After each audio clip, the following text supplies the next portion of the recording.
Tonight on the latest from 7 News. Phil Lowe's final go at interest rates, his last decision as governor, out tomorrow. An assault admission from William Tyrrell's foster mother, evidence from her bugged home to be played in court. No bonus until the brand's rebuilt, the push to take away millions from the Qantas boss. And the story of the night, an Olympian's selfless act at a charity auction, matched by a generous bidder. The latest from 7 News with Gemma Acton. As his bumpy 7-year term comes to an end, Governor Philip Lowe will tomorrow chair his final Reserve Bank board meeting, where he'll make his final decision on interest rates. Right now, it's sitting at 4.1%, a level where it's held steady since the start of June. Mortgage holders are hoping he'll exit on a positive note, well, for them at least, by keeping it on hold. AMP Chief Economist Shane Oliver joins me now. Shane, good evening. What's your prediction for tomorrow? Do you think borrowers are in line for another pause on rate hikes? I do. I think the Reserve Bank will leave rates on hold for the third month in a row. Since the last meeting, we've seen weaker jobs data. We've seen more evidence that retail sales growth has stalled. We've seen slower than expected wages growth. And of course, last week we saw the inflation rate fall to 4.9%, which is below what even the Reserve Bank is expecting for this quarter. So all of that, I think, is consistent with the Reserve Bank leaving rates on hold. Shane, as you point out, inflation has been softer, but it is still well above the bank's 2 to 3% target. It certainly is, and that's a concern. And some of the underlying measures of inflation the Reserve Bank looks at are even higher, but they are going in the right direction. And more importantly, we know that it takes a while for inflation to calm down. When interest rates rise, it takes a while for people to recognise that they're going to have that hit from higher interest rates. They will have less spending power. Then eventually they adjust their spending. The economy slows, unemployment rises, and then history tells us that spending starts to slow, and as a result, people have to cut back. And companies, if they want to move their products, have to discount them or lower their prices. And so I think that is what's happening here. It would be a real mistake for the Reserve Bank to keep raising rates just because inflation is high. They've already moved in anticipation of that, and inflation is going in the right direction.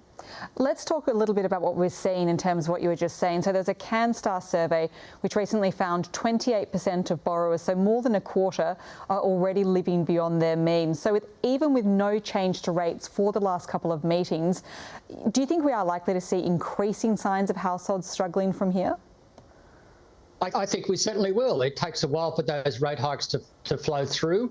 They haven't yet fully flown through. There's still a big amount of people on fixed rates who are adjusting to much higher variable rates. Some people are going to see those rates go from 2% up towards 6%. And in the meantime, we're seeing increasing evidence that consumers are cutting back their spending in response to this. A household indicator put together by the Australian Bureau of Statistics that came out today for July shows that household spending is down by 0.7% on where it was a year ago. In other words, it's going backwards. Despite high inflation, consumer spending is going backwards. And it's not just goods sales that are slowing down, it's also services that are slowing down. So it seems to me that those rate hikes are really starting to cause a lot of pain, and that's causing the consumer in Australia to really flag, and that's showing up in those very weak consumer spending numbers. Finally, Shane, there's often a lot of fanfare around RBA meetings, but tomorrow more than usual, given it's Philip Lowe's last meeting as RBA governor. What legacy does he leave behind? Well, obviously, to some degree, the latter part of his period has been dominated by the surge in inflation and the surge in interest rates. So that will dominate to some degree. But we've also got to remember here that he helped us get through the pandemic. Our economy came through the pandemic in far better shape than many other countries, partly because of his actions in helping to support Australian households and businesses. And also, he contributed to the fact that we've got unemployment down at the lowest level in almost 50 years. So I think they're the positive aspects of his legacy, much lower unemployment and helping us get through the pandemic. Well, Shane, I'm sure there are homeowners around the country hoping you're right about tomorrow's decision. Shane Oliver, thank you for joining us. My pleasure. Thank you. The Prime Minister is about to fly out on a whirlwind diplomatic mission overseas. Political reporter Isabel Mullen joins me now from Parliament House. Good evening, Isabel. Now, Anthony Albanese is jetting off just as the Voice referendum debate really kicks off. Well, good evening, Gemma. The Prime Minister is leaving at a critical time. Tomorrow, after question time, he'll head off to an ASEAN summit in Jakarta, then visit Manila before going to the G20 meeting in India. The talks will focus predominantly on the economy and security throughout Southeast Asia, which is strategically important to Australia at this time of global unease. We understand the Chinese President Xi Jinping won't be at the G20, so there's no chance of a sideline meeting there, but Mr Albanese could meet with the Chinese Premier.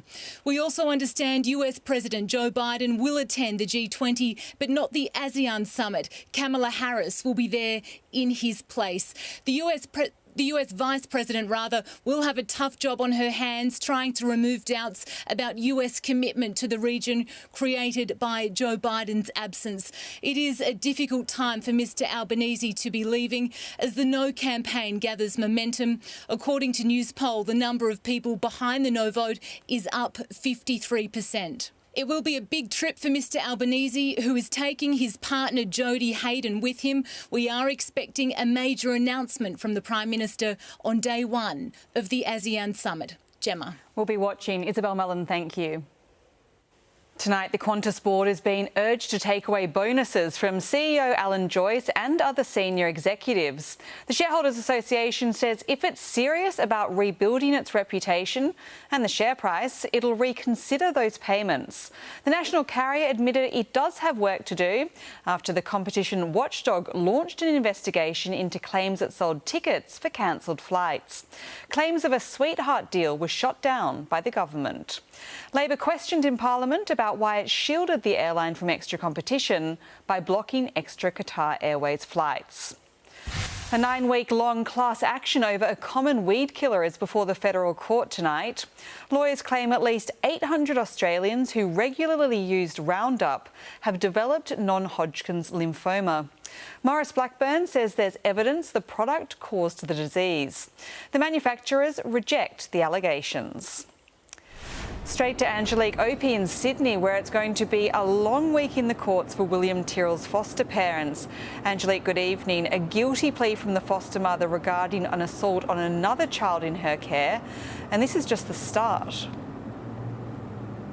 That is right, Gemma. The foster mother is expected to spend 5 days here, where the case will be heard at Parramatta Local Court. On one of the days, the young girl who was in the foster mother's care is expected to give evidence, and it's understood the police prosecution will show confronting videos that were shot inside the family home. Now, today, a shock admission from the 58-year-old who can't be named for legal reason. She pleaded guilty to 2 counts of common assault, both dating back to 2021. We know the 11-year-old girl was kicked in the thigh. She was slapped with a wooden spoon, and there were several threats made that if she continued to misbehave, that they would escalate. We know these charges were laid after police investigating the disappearance of William Tyrrell bugged the family home. The foster mother has always denied any wrongdoing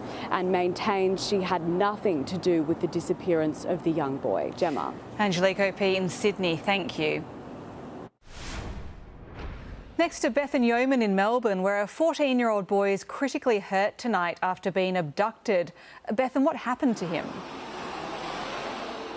Gemma, police say the 14-year-old boy was forced into a car at 3:30 this afternoon in Glen Huntly in Melbourne southeast. The dark grey Volkswagen Tiguan then took off right here along Neerim Road. A short time later, the boy fell out of the car while it was moving. He was taken to the Royal Children's Hospital in a life-threatening condition. Police are now investigating whether this attack is linked to an incident just 10 minutes earlier where 4 teenagers were robbed by 2 armed men with machetes. Police, SES and paramedics were all here on scene this afternoon. Neerim Road was closed in both directions while police tried to piece together exactly what happened. Gemma.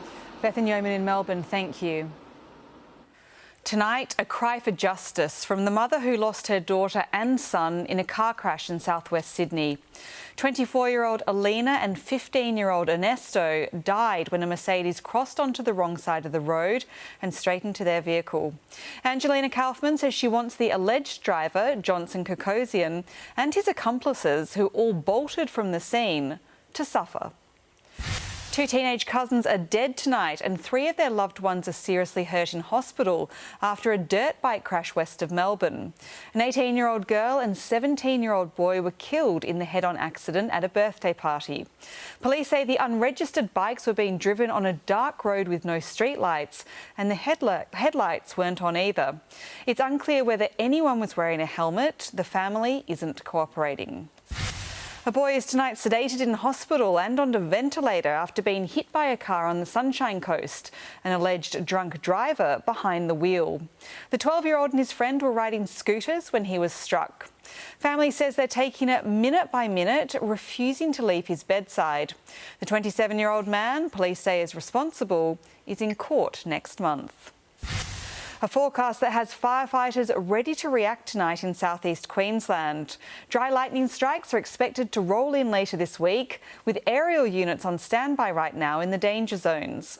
Residents are being told to prepare to leave at short notice. Farmers are concerned their properties are especially vulnerable due to tall grass that's grown over winter. A councillor accused of murdering his stepfather on the Gold Coast is tonight fighting to keep his job. Ryan Belden Lumsden has until Friday to avoid a suspension, forced to explain why he should be allowed to return to work if he wishes to do so. Acting Queensland Premier Stephen Miles says it's reasonable to stand him down. The 30-year-old was granted bail last Thursday. This year's AFL Grand Final entertainment is locked in tonight. Blake Johnson has been outside the MCG. Blake, go and tell us, who is the headline act? Gemma, the AFL has left it pretty late, but announcing today that Kiss will headline the AFL Grand Final entertainment this year, arguably one of the world's most recognisable bands. They are a bunch of rockers in their 60s and 70s. Worldwide, they've sold more than 75 million records. On Grand Final day, they'll perform 3 songs over 19 minutes. 2023 Grand Final. You can be there or you can be sorry. They'll be amazing. They are a big stadium band and a big production, and I know they're excited about doing it. Crowded House was lined up to play this year, but they pulled out a few weeks ago. Kiss were already coming to Australia for a farewell concert. Now they'll divert via Melbourne before their Sydney show. Mark Bomber Thompson returns to footy. He'll present the winning coach on Grand Final day with a medal. It is the end of an exile somewhat, the 59-year-old convicted of drug possession 4 years ago. And Chris Judd will present the Norm Smith medal to the player judged best on ground. He won a Norm Smith in a losing team, but even after 18 years, Chris Judd is still unimpressed with his achievement. I'd describe it as suboptimal, yeah. It's a strange one. It certainly doesn't feel like a celebration. The final series starts this Thursday. Crowds in the 90,000 expected for the first 2 at the MCG. All the finals live and free on 7.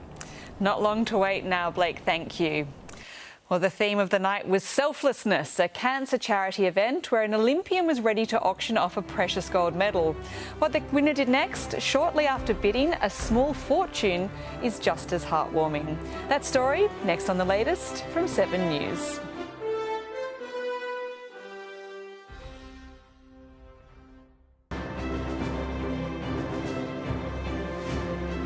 After years of blood, sweat and tears, it can't be easy for an Olympian to let go of one of their gold medals.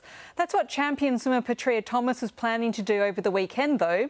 The Hall of Famer put her gold from the 2004 Athens Games up for grabs, the one she claimed in this nail-biting finish of the 100-metre butterfly final. Thomas is coming at her, finishing over the top. Petria might have her. Thomas touches and gets there and wins the gold medal. What a swim. What a swim indeed. The medal sold over the weekend for $50,000, the money going to the Naloon Foundation, a charity supporting cancer patients and their families. To Petrea's and the crowd's surprise, the bidder had no intention of hanging on to the medal, handing it straight back to the Olympian. The gesture, a touching moment on a night of selflessness. Well, I'm very pleased to say that bidder David Griffith and Petrea Thomas both join me now. Welcome to The Latest. So thank you for joining us. David, let me start with you. This was an incredibly kind decision, especially as you weren't even planning to buy anything that night. What was it that persuaded you to buy the gold medal? Well, good evening, Gemma, Petrea. We were at the Naloon Ball last year, and it's a fantastic event and a very worthy charity, and we bought a main prize last year. And I said, my wife made me promise we weren't going to go put my hand up for anything this year, and I had no intention of it. But when this special prize was going to be auctioned, and we saw all that film you've just seen, and those of us who were around watching the 2004 Athens Games, you know, it was just, I thought to myself, this is such part of Petrea's life. How can somebody take this home? And maybe a lot of other people in the room would have done the same thing, but I wanted to make sure. So I was happy to make a donation and allow the wonderful auctioneer, Vince Sorrenti, to return it to Petrea for her safekeeping. It's such part of her life and so important to her and the family, I'm sure. Well, David, I hope your wife forgave you for that. Petrea, how did you feel about the prospect of never seeing the medal again? Oh, look, I was certainly comfortable with never seeing again.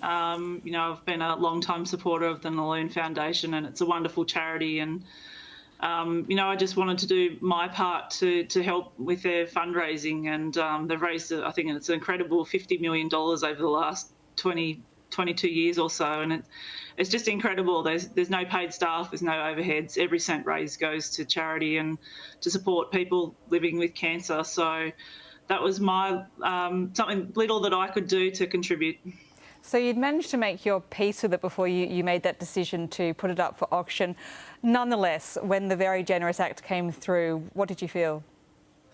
Oh, it was incredibly generous of David to do what he did, and as I wasn't expecting it. It's not why I did it at all. And but to know that you know, $50,000 has gone to the charity was incredible. And just watching that as the bids sort of went up, and then when he said, "Oh, I'm handing it back," I think I just burst into tears as well. And I was with Gian Rooney as well at the time, and we were both in tears. And David and I had a lovely embrace, and yeah, it was very generous and very kind of him to do that.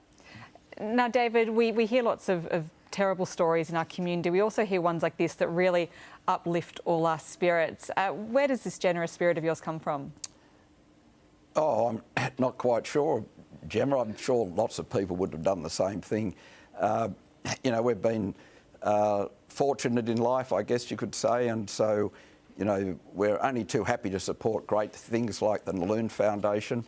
And, you know, I thought the work that Petrea and others have done, voluntary and such a big heart of hers, to offer such an amazing part of her life, you know, I mean, how could you take it home?